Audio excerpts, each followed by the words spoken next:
Onesiphorus is such a powerful picture of biblical faithfulness. He was a faithful servant and a faithful man who remained loyal in difficult circumstances. He didn't shrink back when serving Paul became costly, inconvenient, or even risky. Instead, he proved his faithfulness when it actually cost him something. That's why Paul prayed for mercy not only for him, but his whole household.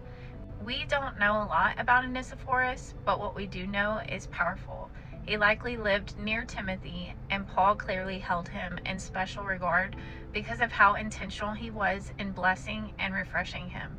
Paul had poured out so much of his life, strengthening, teaching, correcting, and encouraging other people. And yet here was a man who made it his aim to refresh this apostle. And that is beautiful. And Onesiphorus shows himself to be a true friend when Paul was imprisoned. He wasn't ashamed of Paul's chains. He did not distance himself because suffering was involved. He did not disappear because association with Paul could cost him. He searched diligently for him in Rome until he found him. And that matters. There were many prisons in Rome, which means it likely was not easy to locate Paul.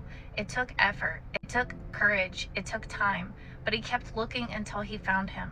And that is faithfulness, not just loving people where they are easy to find, not just supporting people when it's socially safe, not just staying near to someone when there are no personal cost, but pressing in when it's hard, serving when it's inconvenient, remaining when others pull away. Paul's prayer was striking. He prayed that Onesiphorus would find mercy from the Lord on that day. That shows how deeply Paul valued what this man had done. His service wasn't casual, it wasn't shallow, it wasn't temporary. It was faithful, unforgettable. It was so evident that Paul could tell Timothy, "You know very well how he ministered to me." And even his name reflects it beautifully. Onesiphorus means help bringer or prophet bearer, and he truly lived up to that. He was a man who brought help, brought refreshment, courage. He was a man who stayed faithful when faithfulness had a cost. And that kind of faithfulness, the church desperately needs again.